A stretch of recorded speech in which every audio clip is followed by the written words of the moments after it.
আজকে আমরা খুব পাওয়ারফুল একটা গল্প নিয়ে কথা বলবো। এমন একটা গল্প যা আমাদের নিজেদের কাজের মূল্যটা নতুন করে চেনাতে পারে। তো চলেন শুরু করা যাক। আচ্ছা, কখনো কি মনে হয়েছে যে আমাদের চাকরির টাইটেলটাই কি আমাদের আসল পরিচয়? মানে আমাদের দামটা কি শুধুই আমাদের জব টাইটেলের উপর নির্ভর করে? আজকের গল্পের কেন্দ্রবিন্দু কিন্তু এই প্রশ্নটাই। গল্পের প্রধান চরিত্র হল নিশা। সে খুবই ট্যালেন্টেড একজন গ্রাফিক ডিজাইনার, কিন্তু সমস্যাটা হলো নিজের কাজ নিয়ে সে একদমই খুশি না, নিজেকে খুব ছোট মনে করে। দেখুন, নিশার সমস্যাটা কি ছিল। সে সারাক্ষণ নিজের কেরিয়ারের সাথে তার বন্ধুদের কেরিয়ারের তুলনা করত। মানে একদিকে তার বন্ধুরা কাজ করছে গুগল, অ্যামাজনের মতো বিশাল সব কোম্পানিতে, আর অন্যদিকে সে নিজে কাজ করছে ছোট্ট একটা প্রায় কেউই চেনে না এমন একটা কোম্পানিতে। আর এই তুলনা করতে করতে তার মনের অবস্থায় এমন হয়েছিল যে সে নিজেকে পুরোপুরি একজন ব্যর্থ মানুষ ভাবতে শুরু করেছিল।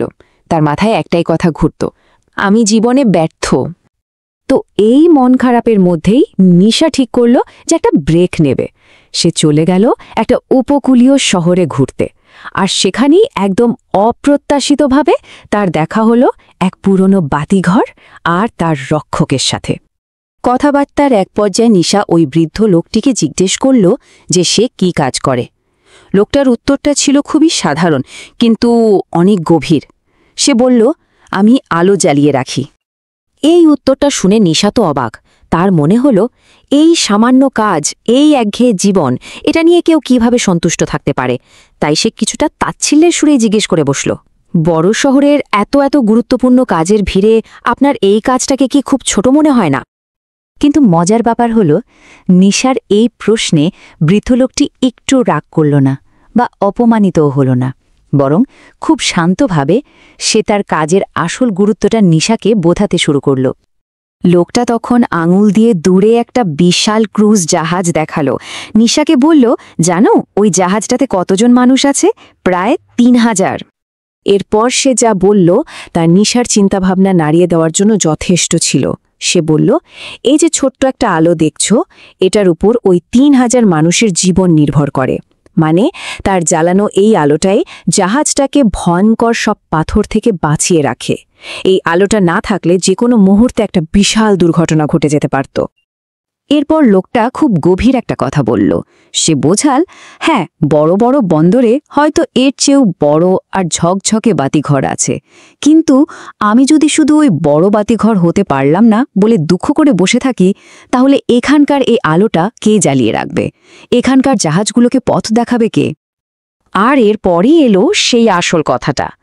মঞ্চটা কত বড় সেটা আসল কথা নয়, আসল কথা হলো আপনার আলোর মান কেমন। মানে বুঝলেন তো, আপনি হয়তো অনেক বড় কোনো কোম্পানিতে আছেন, কিন্তু আপনার কাজের কোনো প্রভাবই নেই। আবার এমনও হতে পারে আপনি খুব ছোট একটা জায়গায় থেকেও এমন কিছু করছেন যা মানুষের জীবনে বিশাল একটা পরিবর্তন আনছে। এই কথাগুলো নিশার মাথায় যেন হাতুড়ির মতো ঘা দিল। তার পুরো দৃষ্টিভঙ্গিটাই বদলাতে শুরু করল। আর বাতিঘর রক্ষক তখন এই শিক্ষাটা সরাসরি নিশার নিজের জীবনের সাথে, তার ক্যারিয়ারের সাথে মিলিয়ে দিল। লোকটি মিশাকে বোঝালো তার ডিজাইনগুলো হয়তো ছোট ছোট ব্যবসাকে স্বপ্ন দেখতে সাহায্য করছে, নতুন নতুন স্টার্টআপকে তাদের পথ খুঁজে নিতে সাহায্য করছে। তাহলে তার কাজটা ছোট হয় কি করে? এই কথাগুলোর পর নিশার চিন্তার ধরনটাই পুরো পাল্টে গেল। সে ঠিক করল এখন থেকে সে আর পদের নাম বা কোম্পানির খ্যাতি দিয়ে নিজেকে বিচার করবে না, বরং তার কাজের আসল ইম্প্যাক্ট কি সেটার উপর ফোকাস করবে। আর এই মানসিকতার বদলের ফলও কিন্তু সে হাতে নাতে পেল। তার মতো এমন নিবেদিত প্রাণকর্মীদের জন্যই মাত্র ৩ বছরের মাথায় সে ছোট্ট কোম্পানিটা একটা দারুণ সফল এজেন্সিতে পরিণত হল। তো নিশার এই গল্প থেকে আমরা আসলে কি শিখতে পারি? চলুন মূল শিক্ষাগুলো একবারে দেখে নিই। দেখুন, প্রথমত, আমাদের মূল্য আমাদের কাজে, কোনো ব্র্যান্ড নেমে নয়। দ্বিতীয়ত, পদের থেকে কাজের প্রভাব অনেক বেশি জরুরি।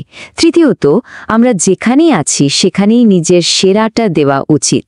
আর সব শেষে মনে রাখতে হবে, একটা ছোট্ট আলো কিন্তু একটা বিশাল জাহাজকে ডুবার হাত থেকে বাঁচাতে পারে।